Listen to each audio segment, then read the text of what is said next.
The killings of Nicole Brown Simpson and Ronald Goldman are crimes that remain unsolved. The opinions expressed in this series represent just some of the many conceivable scenarios regarding how those crimes may have occurred. Jason Simpson has never been questioned or charged in relation to these crimes, and he has not made any public statements about any allegations regarding his involvement. We encourage viewers to reach their own conclusions. Previously, I'm convinced O.J. never committed this murder, but it was O.J.'s son, Jason Lamar Simpson. There's a lot of people out there that aren't going to believe it. And if we think this is bunk, we're going to say bunk. We found 2 track of them shooting. And the physical evidence suggests it could be a second person. Dr. Henry Lee is adamant about the fact that there was a second set of shoe prints. He is dead wrong. It almost looked like a whole shoe print. That doesn't exist. There's no evidence that anyone else was involved in these murders.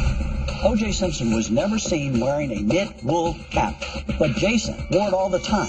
What if his dad borrowed that one from him, and that's the one that was left at the scene? There could have been 2 people. That makes more sense. Sometimes you have to say, I don't know. The killings involved more than one suspect. We have a jaundiced eye on Jason. It's time to look at Jason.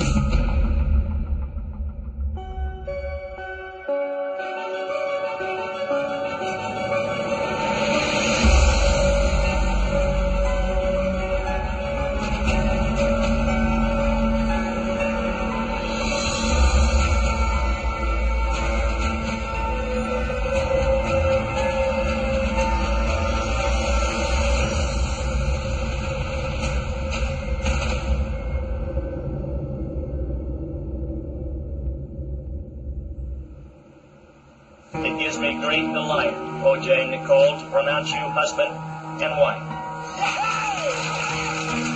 May I be the first to introduce to you Mr. and Mrs. O.J. Simpson.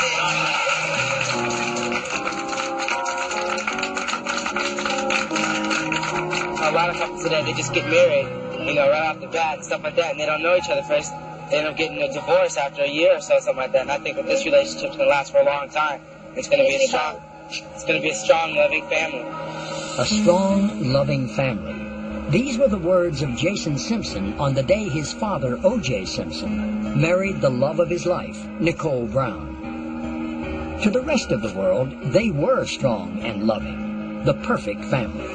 Hey, Pumpkin. But these idyllic images told only part of the story. Who's Daddy? Police said life with O.J. Simpson was actually dark, dangerous, There's the tree. and ultimately deadly. In 1994, O.J. was arrested and charged for killing Nicole and her friend, Ronald Goldman. We, the jury, in the above entitled action, find the defendant, Orenthal James Simpson, not guilty of the crime of murder. Although a jury acquitted him, many people believe O.J. got away with murder. But investigator Bill Deere is convinced that it wasn't O.J., but rather his son Jason who committed these heinous crimes. Bill has spent the past 23 years assembling evidence to prove his theory. Several clues were found inside a box in a storage unit rented by Jason Simpson. When he failed to make his payments, Bill acquired the box and the secrets hidden inside. As investigators Derek Levasseur and Chris Mahondy conduct their own investigation into Bill Deere's theory, they turn their attention to Jason Simpson's checkered past.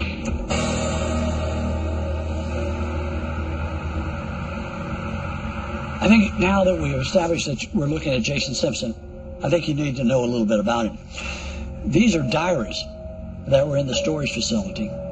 You got 3 diaries, 91, 92, and 93.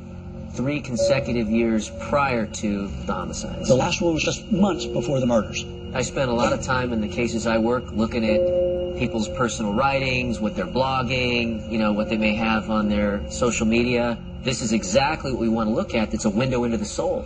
This is just one of the pages out of the diary that was in October of 1991. And you notice what it says.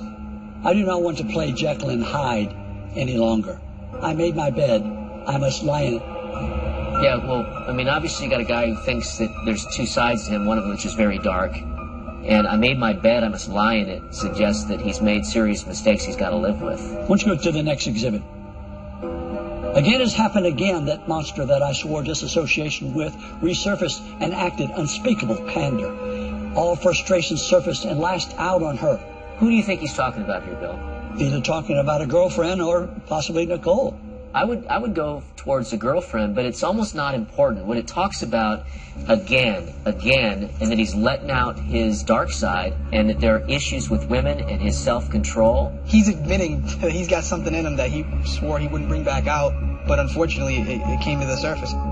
Looking at these writings, it really reminded me of other cases I'd worked involving homicides or serious threats. A lot of extreme violence cases have these kinds of patterned writings behind them. So they do support Bill's theory, but on the other hand, they could just be the inner thoughts of a troubled young man and nothing more. This is significant here, where he's saying, "You are so sorry and the most pitiful person I've ever had, the displeasure knowing you are nothing and always will be. I forget you, everything I did for you. I mean, there's so much rage and hostility in this, and it's directed towards females." All right, let me play devil's advocate here for a second. We've all had a girlfriend that pissed us off, and we've said things we didn't mean.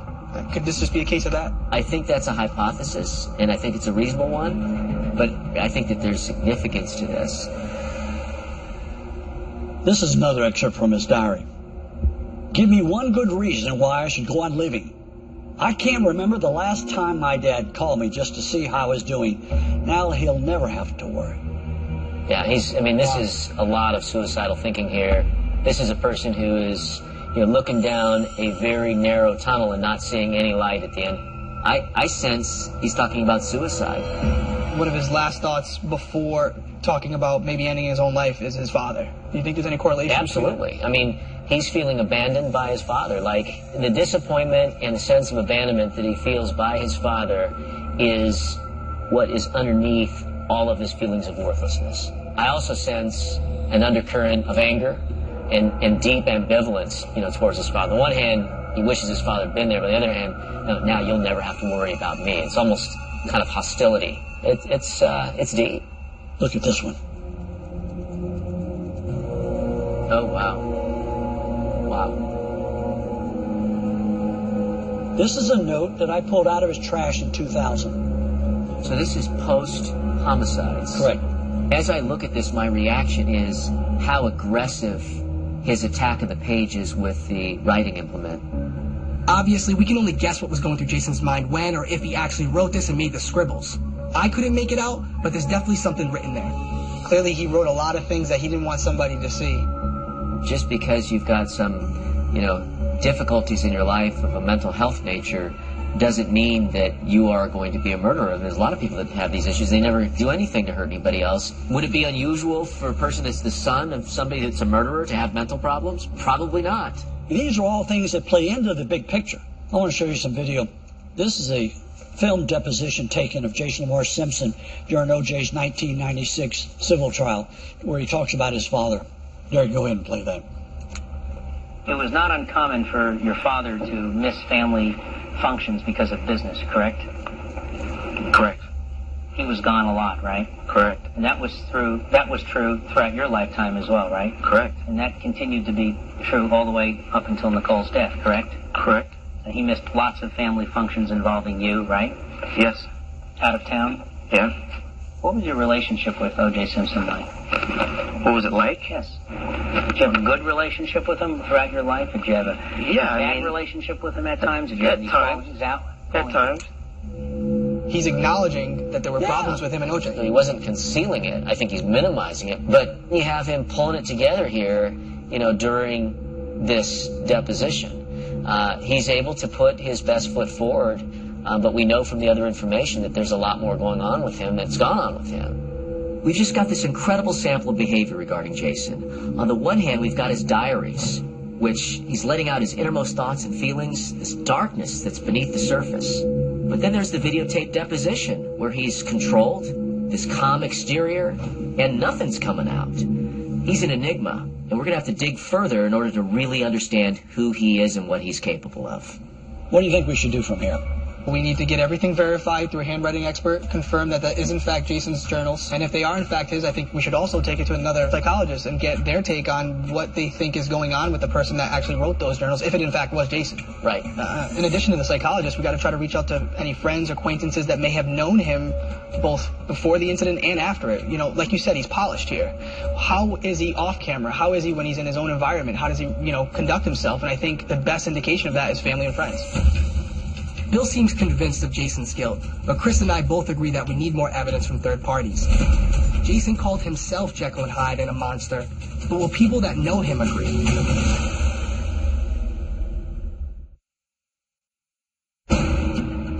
As Derek and Chris investigate Jason Simpson's possible involvement in the murders of Nicole Brown Simpson and Ronald Goldman, they need to first verify that the personal documents Bill has shown them are authentic. So seeing this handwriting expert is going to be perfect because she's going to be able to validate whether those diaries that Bill got from the storage locker are in fact in Jason's own handwriting. Exactly, and she's going to use a personal check signed by Jason that Bill pulled from his trash can. That's brilliant, isn't it? Yeah, I mean, I've gotten plenty of search warrants issued off of just what I found in a trash can, so I'm completely okay with that. Once it hits the sidewalk, it's abandoned property. Fair game. Fair game. Yep.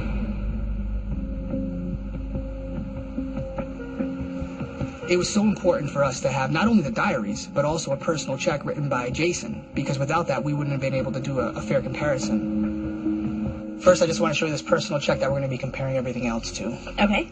Here's the first Okay. thing. Let me know what you think about that. Okay. There's definite similarity in use of uppercase block printing, as well as spacing within each letter. Similar stroke formations. I can look at every letter here, and it's written similarly in this. So in your opinion, the person who filled out this check is the same person who wrote this content here? Yes. Okay. This is the same person. Good. Based on what you're looking at here, Beth, does your analysis make personality inferences? One thing about people who write in uppercase all block print is they're normally a little harder to get to know. They normally have a few walls of defense up. I mean, they might be social and interact socially just fine, but you won't really find out what drives them or what's at the core being their fears, their dreams, because they stay very guarded. Okay, well, maybe this one might tell you a little bit more. Oh, wow. Yeah. It's a lot of heavy scribbling going on. Right. I could see just by Beth's reaction that the scribbled note was as disturbing to her as it was to us. It looks like underneath all of this, we do have similar writing. Have you seen stuff like this before? Not a lot. Okay. Very rare. Normally in poison pen letters. What's that? People that get hate mail. So people who are receiving hate mail. Hate mail. receive stuff like this. They might receive something like this, or someone's journal would definitely look like this, a teenager's journal. Why a teenager's journal? Why do we scribble things out? Most adults don't go back and scribble out. Why? This isn't a common occurrence in adults. To see writing like this where you're going back and writing over it and writing names, I mean, this is like a tantrum almost. To me, it looks like someone's having a tantrum. I agree. See how heavy this is in comparison to this? Oh, yeah. So whatever this is about, this is much heavier pressure than what's being experienced closer to the bottom of the page. Do you see rage in this letter? I don't see outright rage. I would say frustration. Okay. All three of these documents, in your professional opinion, were written by the same person? Correct. Absolutely. Although I believe Bill, for me to put my name on something, put my stamp of approval on it, I need to see that it was independently verified, and that's why it was so important to go see the handwriting expert.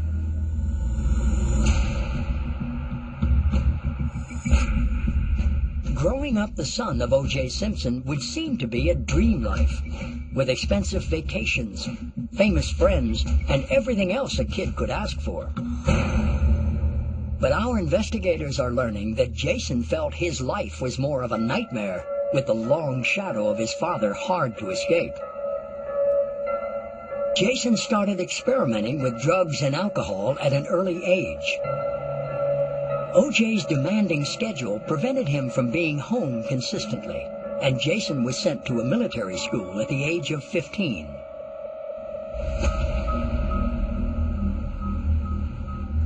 To get a better picture of who he was during those formative years, Derek has arranged a meeting with one of Jason's former schoolmates. How's it going? Hey, how are you? Thanks for meeting me. I appreciate it. Listen, I know you want to keep your identity private. Completely understand it. But I'm just looking to get a little bit more insight into who Jason was before all this stuff happened. And I thought the best place to start would be people that went to school with him, people that knew him before the murders. So how did you first come in contact with him? He was a senior at the school, military school I went to. What school did you guys go to? The Army Navy Academy in Carlsbad. There were like a few of the upperclassmen that you knew you didn't want to get upset, and he was like one of 3 that I can think of. There was hazing that went on at the school sometimes. You know, you get roughed up by the upperclassmen if you made them upset or you did something. You know, they would kind of slam you around or make you do a lot of push-ups. And he was one of the ones that you didn't want to be on his bad side. The kids just knew that. So he was known to be pretty aggressive? Yes. He had a temper, and, you know, I witnessed that on a couple occasions. Were there any ones that stood out particularly that really you remember in detail? There was a big bank of telephones that all the kids would use to, like, call their girlfriends or call home and talk to their parents. And, you know, it was like a gathering place where the kids would be at night. And there was one time that I was on the phone talking to somebody, and a couple phones down, Jason was on the phone arguing with somebody. And I wasn't really paying attention to what he was arguing about, but what had gotten my attention is that he had, like, taken the phone and, like, slammed it down on the receiver. And he said, "I hate that white bitch." And I had a friend of mine who was in the phone right next to me, and I said, "What was that all about?" And he said, "Oh, he was arguing with his mom." And I'm like, "Okay, the guy's black, what do you mean?" And he's like, "Oh, it's his stepmom." It was like something like, "Oh, it was his stepmom." Which obviously would have been Nicole. Yeah, and I didn't know who Nicole was at that time. I didn't know what her name was or anything like that. But he just said that out loud, and he was pretty angry. And, you know, it just kind of stuck out at me. You know, it's just one of those things that just sticks in your mind. When I saw him around, he was a very quiet type guy, and then this just stuck out. I mean, because it was very different. He was very mad. He was very upset. Did it surprise you to see that sudden change, that such a drastic change of behavior? I've heard other people argue, but it didn't really stick in my mind like that. But it was very prominent. Let's fast forward to the murders. They start to become public. Sure. Right? When you first hear about these murders and the fact that Nicole Simpson was killed, what are your first thoughts before anything else? You know, when I first heard about the murders, I didn't think anything of it. It was just like another news story that I heard, and, you know, O.J. Simpson, never really thought anything.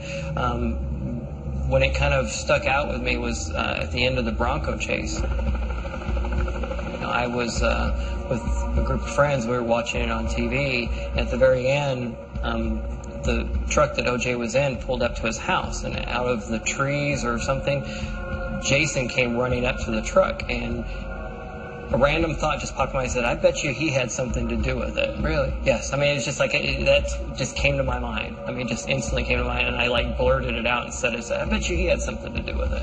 Why did you think that? Probably because, you know, I knew that the guy had a temper, and he was kind of, you know, just a hothead, you know, and he was somebody we had to watch out for, you know, and then I guess seeing him get mad that time, I mean, it was like, it really stuck out in my mind. Knowing what you knew about Jason and your experiences with him on campus and obviously what you heard about, is that part of the reason why you want to keep your identity hidden at this point? Are you fearful that a guy like this may come after you? Well, you never know. Right. I mean, you never know, and I don't know where he's at or what he's doing, but I wouldn't want to be involved in anything like that. The past, the diaries, it doesn't mean he's a murderer, but it does suggest that he had the emotions to maybe commit something like that.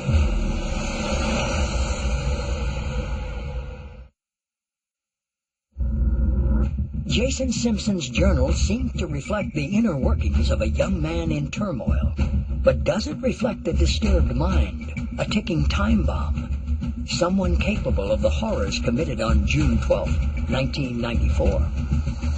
Is it possible to make conclusions as to whether Jason had a propensity for violence based on his private thoughts? Bill and Chris are meeting with forensic psychologist Jane Beresford for her opinion about Jason Simpson's state of mind leading up to the time of the murders. Consultation with other psychologists is a usual part of my forensic psychological procedure. A second opinion from somebody who regularly works cases with extreme violence, is well-versed in threat assessment, and can look at these writings to form their own independent conclusions. This is a very troubled person, going through a lot of challenging circumstances. It strikes me that this person is struggling with chemical dependency, family relationships, not feeling supported by family. Would the word alienation apply? I think this person feels a little bit more distant to his father. But I do read someone who really wants to fit in, someone who wants to connect. There were a lot of troubling references. Looking at an entry here, this is the year of the knife for me. That's really troubling to me. What does a knife mean to this individual?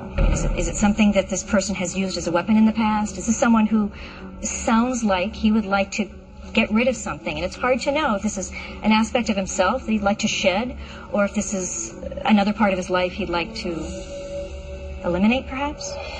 So we have an entry here that says, I'm scared of myself. I don't know what to believe.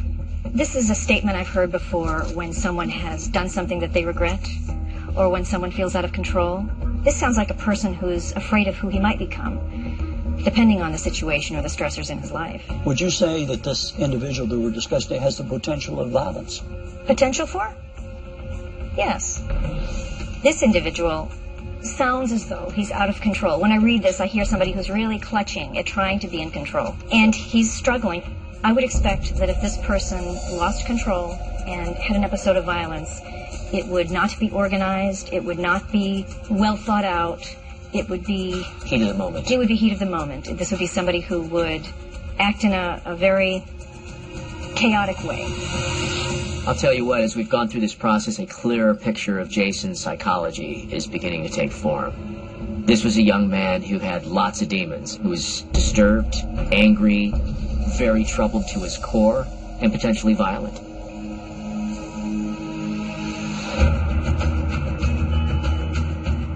To zero in on exactly what Jason was going through, Derek and Chris have set up a meeting with one of the few people O.J. allowed into his family's inner circle, a familiar face to those that followed the Simpson trial.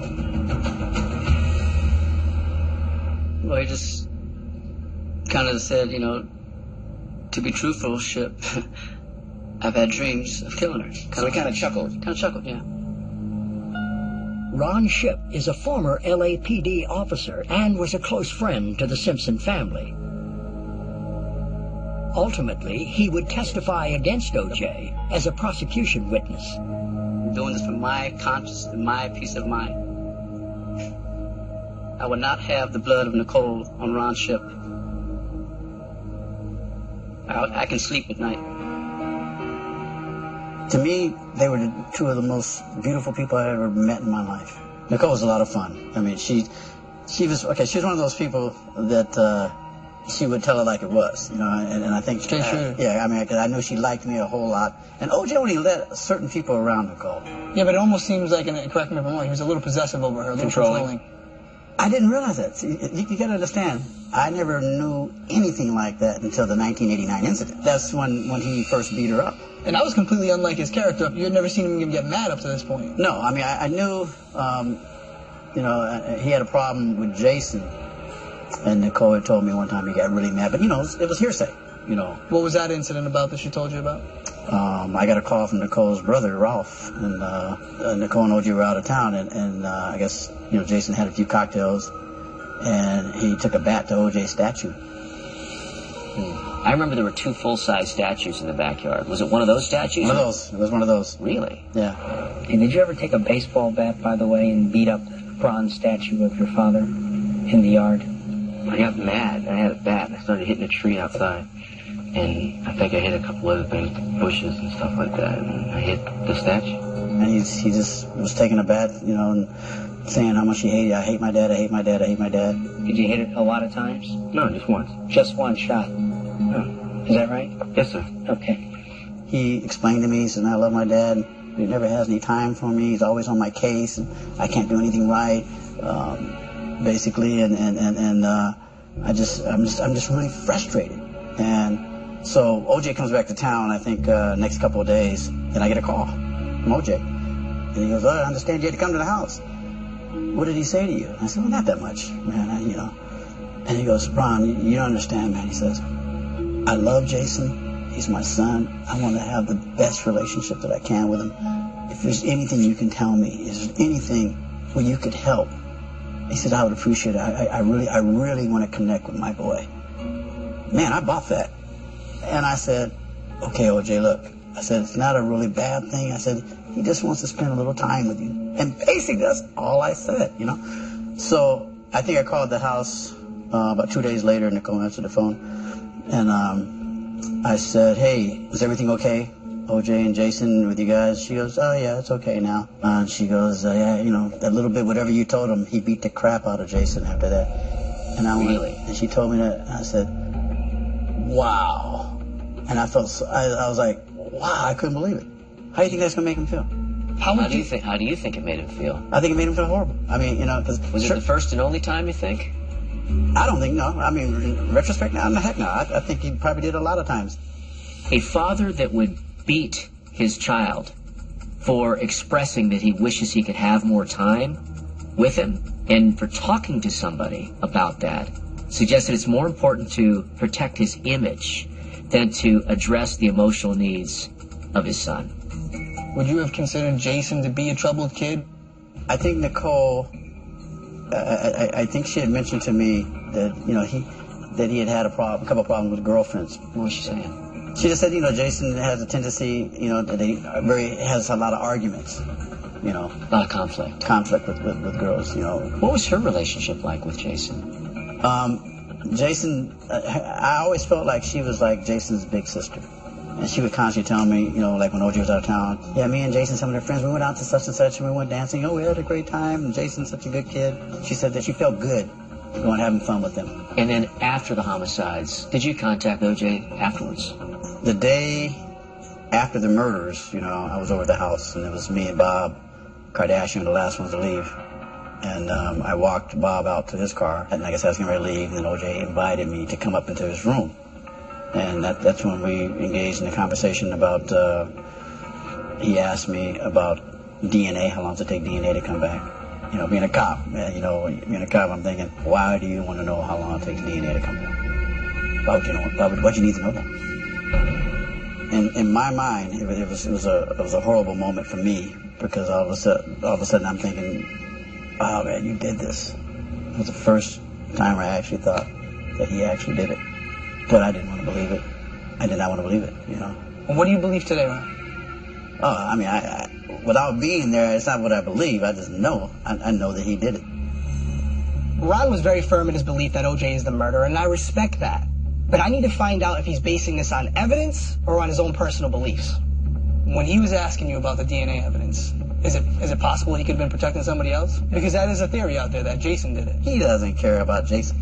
There was so much evidence against O.J. Simpson that it was unbelievable. How much evidence did you see of Jason at the scene?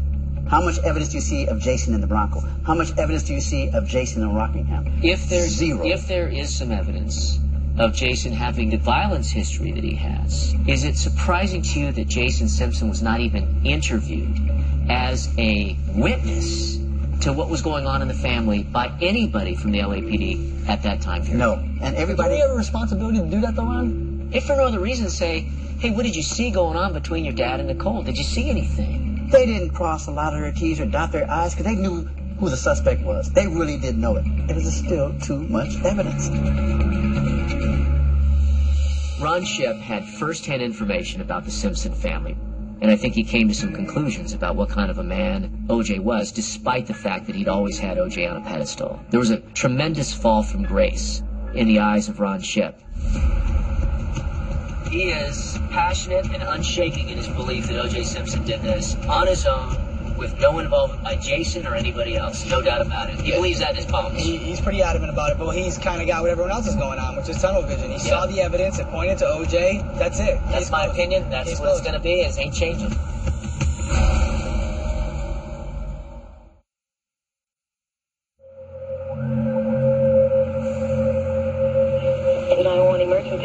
Someone over here now. He's back. Please. Okay, what does he look like? He's O.J. Simpson. I think you know his record. Wait a minute, what's your name? Nicole Simpson. Your father is a jealous man, is he not? Objection. You can answer. don't think he's any more jealous than the next guy. Okay, just stay on the line. I don't want to stay on the line. I'm going to beat the Wait a minute, would you? Like I said, I don't think he's more jealous than the next guy. You regard him as a jealous man when it came towards Nicole? Objection. No, I wouldn't regard him as a jealous. Controlling guy? Objection. Vague. Controlling person when it came to Nicole? Maybe a little controlling. Towards Nicole. If Jason Simpson witnessed abuse and violence starting at a young age, is it possible that his idea of normal behavior was a bit skewed?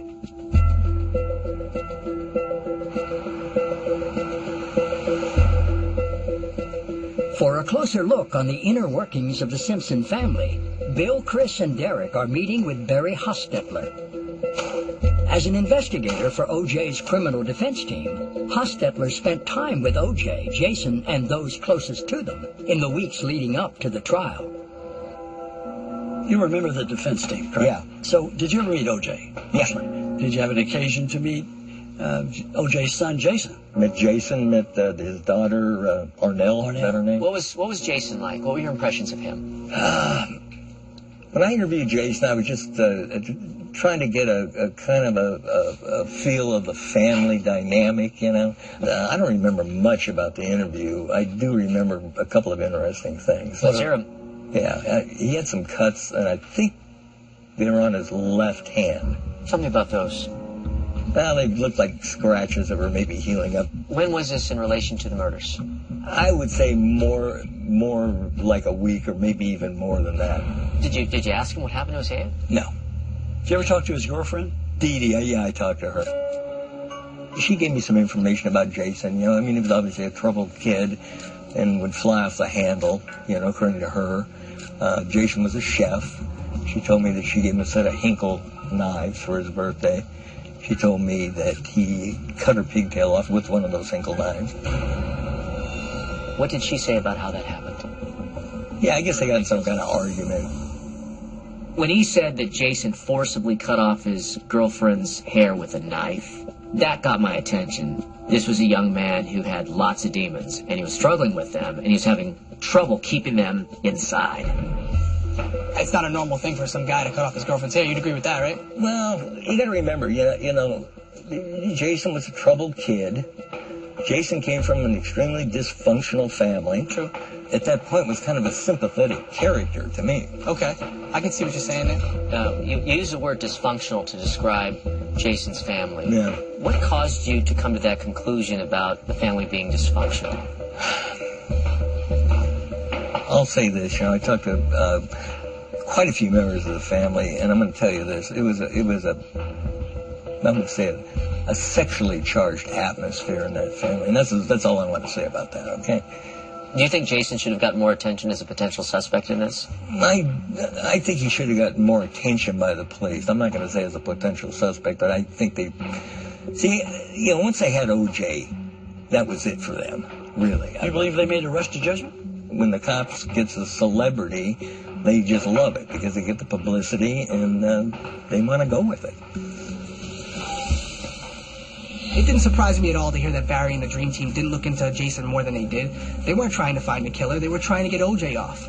But when he told us that Jason might have cut his girlfriend's hair off with a knife, that gave us an insight into what type of anger Jason may have had.